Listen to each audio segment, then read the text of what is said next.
Since childhood, I have been raised and loved by my grandparents. Unfortunately, my grandmother passed away due to a minor accident. Around that time, I received a sudden message from Alex's wife, with whom I had lost contact for a long time. The content of the message was a request to take in my grandmother, who was supposed to have passed away 3 months ago. Although there are many things I want to say, my beloved grandmother has indeed passed away. I witnessed it with my own eyes. This phone call will lead to everything becoming clear.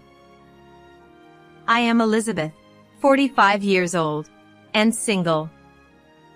The last time I had a relationship with a man was during my university days. We eventually broke up, and after graduation, I joined a major cosmetics company. I worked tirelessly in the marketing department, where overtime and weekend work were the norm. Before I knew it, I missed my chance to get married. But that's not the reason for changing my job. 6 years ago, I switched careers to work as an office worker in a nursing home. In the past, I used to be jostled around in a crowded train that took an hour and a half each way, and I would be lucky if I could catch the last train home. Now, it takes less than 10 minutes by bicycle from my home. I have regular days off according to the calendar, and overtime is rare. But the real reason for my career change isn't related to any of this.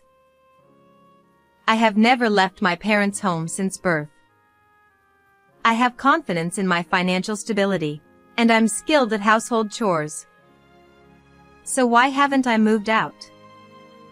It's because I love my family, especially my grandmother. I was born and raised in New York. Our family consists of my parents, grandparents, and my older brother Alex, who is 5 years my senior. Just now, I mentioned that I love my family, but my feelings toward Alex are complicated. In the past, I undoubtedly loved him. He was a kind and caring older brother. However, Alex has changed. After graduating from college, he quickly started living on his own and joined a car company as a salesperson. 2 years later, he got married through an office romance.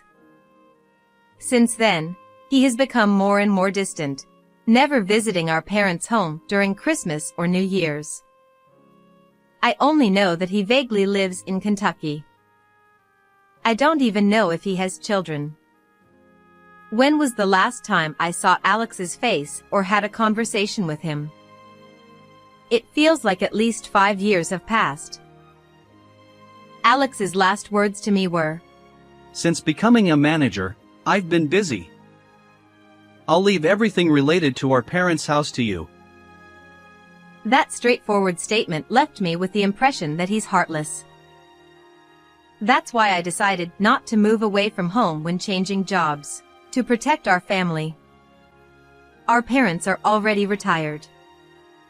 Our 93-year-old grandfather suffered a stroke a few years ago and, although he recovered, he can't manage without assistance.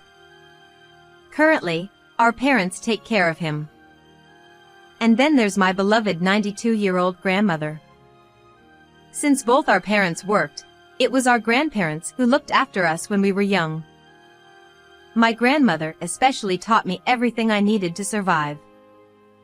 Although she can't venture far now, she's still lively enough to walk freely around the house. So, I chose to work in a nursing facility to be prepared for any situation involving my grandmother. One day, I was getting ready to leave for work when my grandmother called out to me from behind. "Beth, you forgot something." I replied, "Huh?" I didn't forget anything. But my grandmother insisted. "Here, take some candy." She handed me a few pieces of candy. "Ah, I see. Thank you." I smiled. Candy has always been a favorite of both my grandmother and me. I tucked it into my suit pocket and left the house with a smile. Then, a sudden accident occurred. My grandmother had a serious accident. According to my father's call, she had hung her laundry on the second-floor balcony as usual, but while descending the stairs, she slipped and fell. It was something I had always worried about. I used to tell her to leave the laundry to our parents and avoid going upstairs because it was dangerous. However, my grandmother had a stubborn side.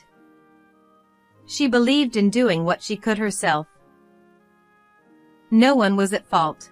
It was an unfortunate accident that could happen to anyone. What followed happened swiftly.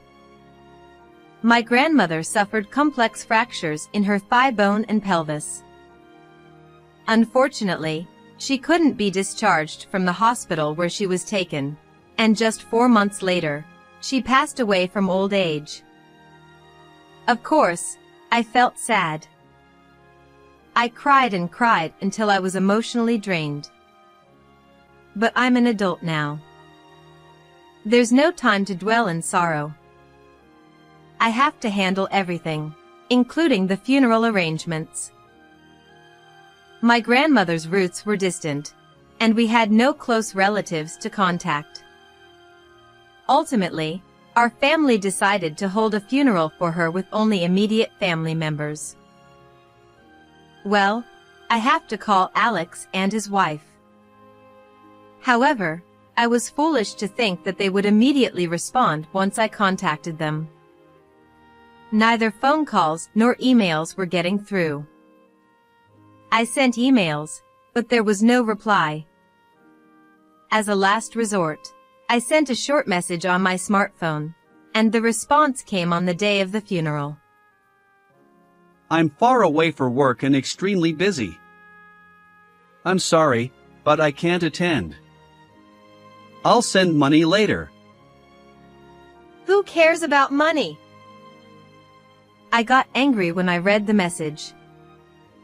Could his work really be more important than bidding farewell to our grandmother, who had cared for us so much? It was utterly unacceptable. I placed flowers and some candy, her favorite, into the beautifully made-up coffin of my grandmother, who looked as if she were merely sleeping. From that moment, my perception of Alex changed. I began to despise him.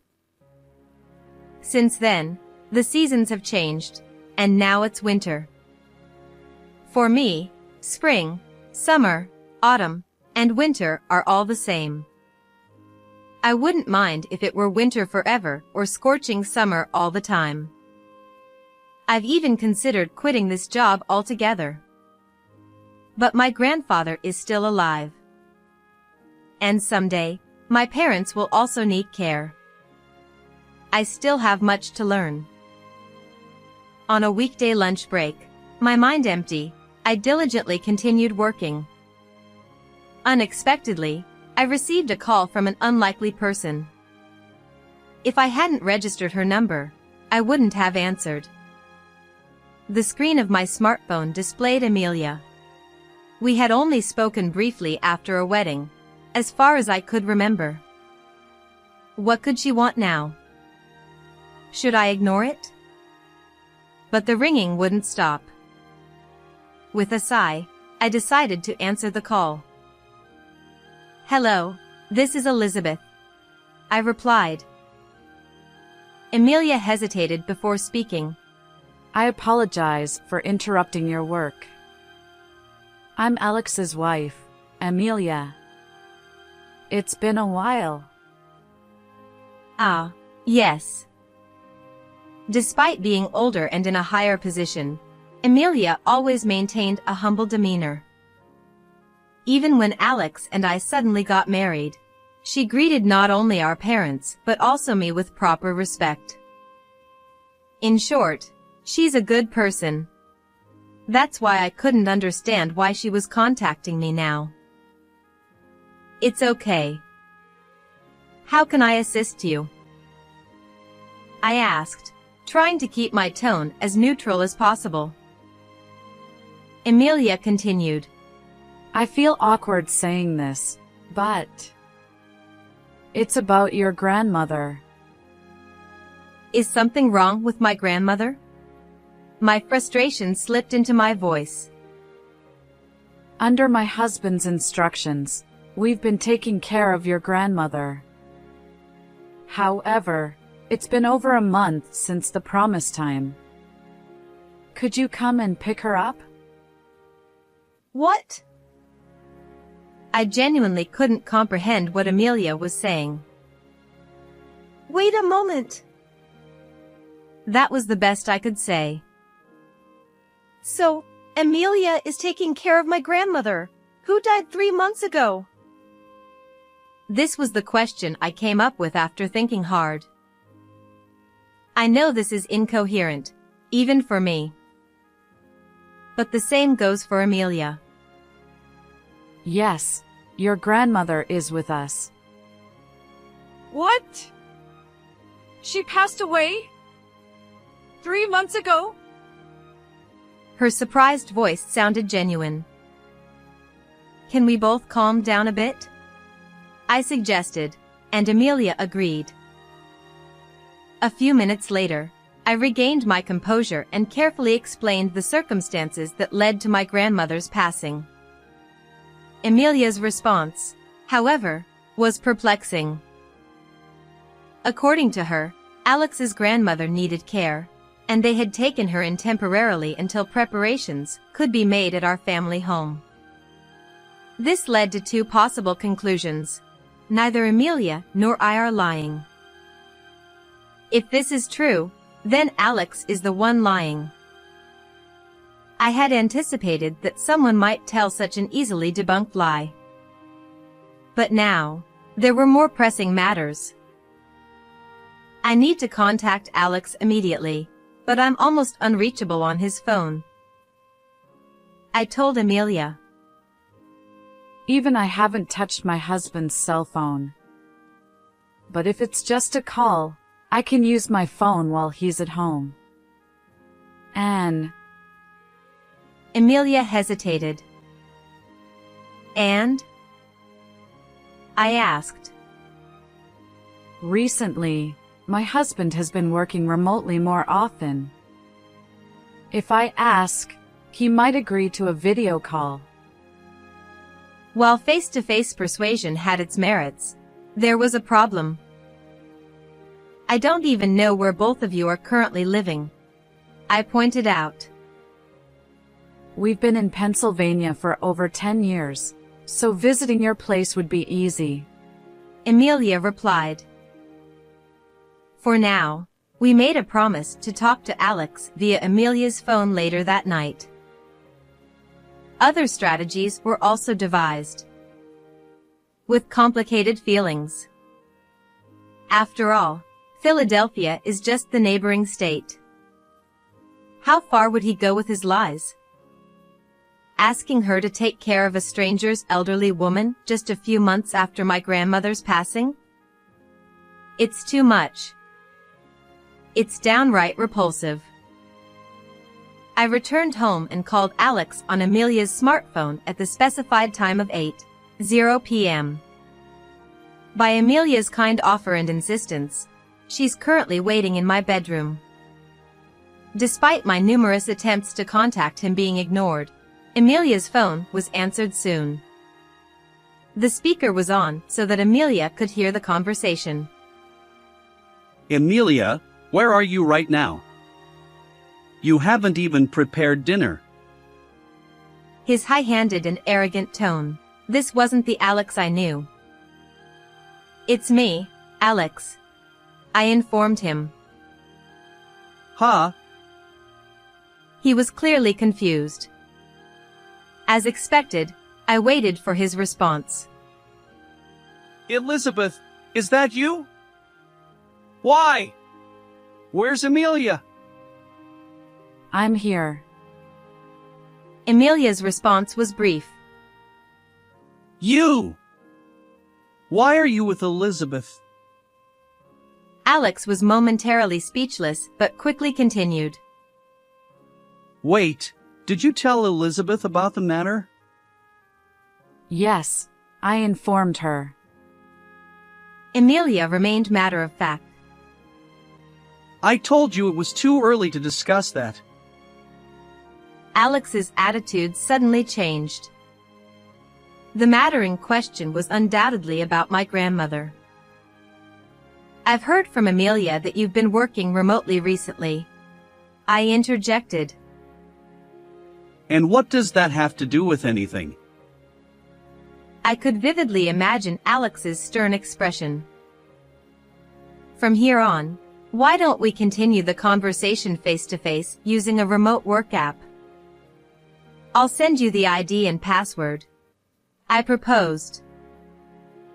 If Alex refuses, I'll take Elizabeth back home. Amelia provided backup. Fine. Reluctantly, Alex agreed. I sent Alex the ID and password via Amelia's smartphone. After a short wait, his face appeared on my computer screen. He had gained some weight since I last saw him, but there was no mistaking it was Alex. So, what's this urgent matter that requires a face-to-face conversation? I'm busy. His audacity to continue lying at this point infuriated me. It's obvious, isn't it? It's about Grandma. You asked her to take care of my grandmother, who passed away 3 months ago. What does that mean? To my surprise, Alex responded. Are you misunderstanding something? His calm reply left me speechless. Grandma's not dead. She's in my care now. And it was you, Elizabeth, who asked me to do that in the first place. What? This time it was my turn to be speechless. Is he really that scared of Amelia finding out the truth? Can people really be so despicable? And it's the real Alex. I'm so angry that tears come to my eyes. But I sent a short message too, I said tearfully. I don't remember. Besides, Grandma is here. Should I bring her over? Please do, I replied. Alex was completely unapologetic. There was no time for tears. Alex stood up and returned a few minutes later, accompanied by an elderly woman in a wheelchair. Look, Grandma, say hello. Elizabeth. It's been a while. The elderly woman spoke hesitantly. This charade needed to end. My anger surged once more. She's a completely different person. In reality, the elderly woman on the computer screen bore no resemblance to my beloved grandmother. Besides, my grandmother always called me Beth, never Elizabeth. Appearances change as people age. She might be showing signs of dementia lately, so it's no wonder your memory is fuzzy. Alex was determined to stick to his story. In that case, you probably won't accept a death certificate as proof, I retorted. Of course. Nowadays, documents can be easily manipulated. His defiant smile irritated me. But I had prepared my own strategy. Then I'll show you some evidence. Just wait a moment, I said, leaving the room. A few minutes later, I returned to my bedroom with the evidence. Ah, Alex. It's been a while. This disobedient child. Grandpa? But you were bedridden. Alex's eyes widened at the sudden evidence. I was prepared for death at one point. Even now, I can't go to the bathroom without assistance. But my mind is still sharp. He continued. I've heard Elizabeth's side of the story. The woman on the screen is my wife? Ridiculous. My wife was more beautiful. Ah. Cornered, Alex hung up the call. He was probably trying to exit the remote session too. Emilia, who had been silent until then, finally spoke up. Are you running away, Alex? To Elena's place, perhaps? Even through the computer screen, I could see Alex's face turn pale. What? I've suspected this for a while. Alex, you underestimate me. Emilia's tone was firm. Your grandmother often mentioned Elena. Of course, that's not my name or my mother's name. Well, I also confirmed with Elizabeth. She doesn't recognize the name Elena either. I've been certain for a while.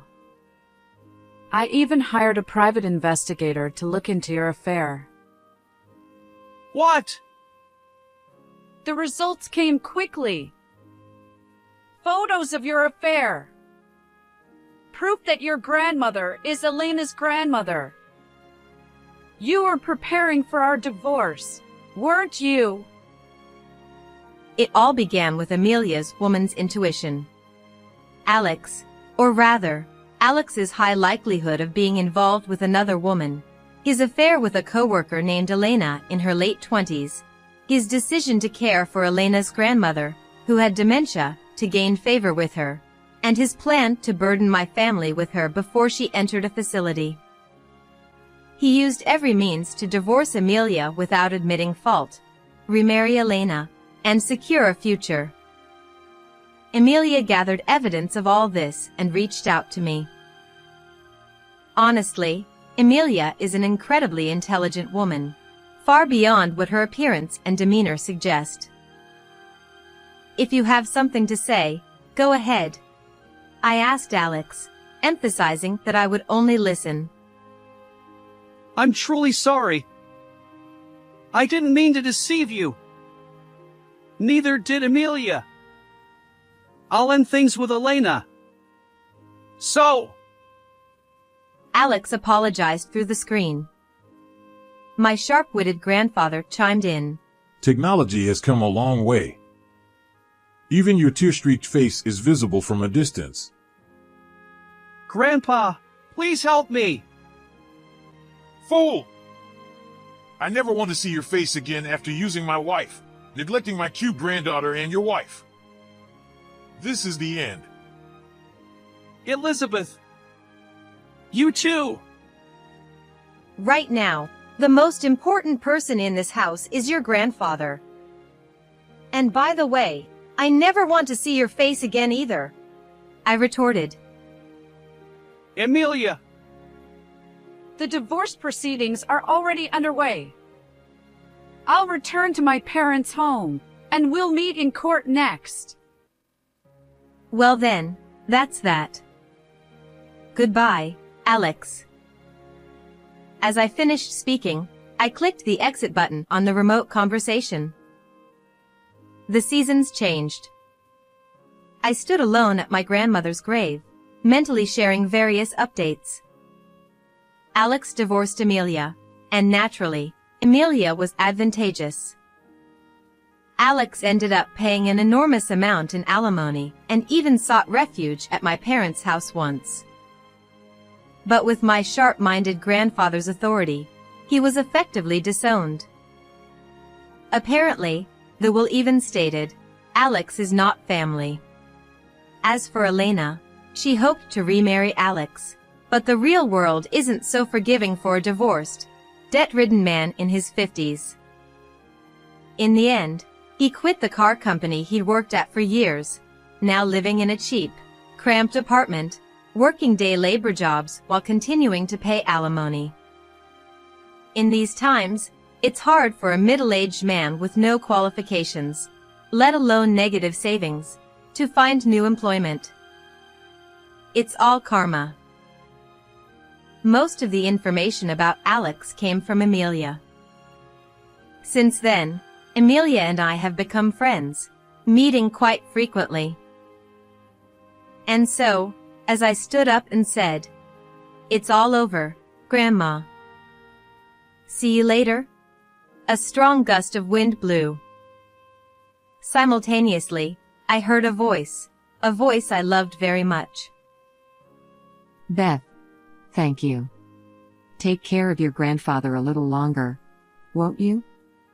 Grandma. I suddenly realized I was tightly gripping something in my right hand. There, in my palm, was a piece of candy. That's strange. I hadn't brought any candy today. I'm not one to believe in gods or ghosts, but perhaps my grandmother is still watching over me somewhere? No, it's probably just that I unconsciously put it in my pocket before leaving. But if I consider that my grandmother might still be watching over me, I feel like I can keep going in life. Thank you, Grandma, I whispered, looking up at the sky, and left the cemetery. How did you like this story? Don't forget to subscribe to the channel. See you in the next video.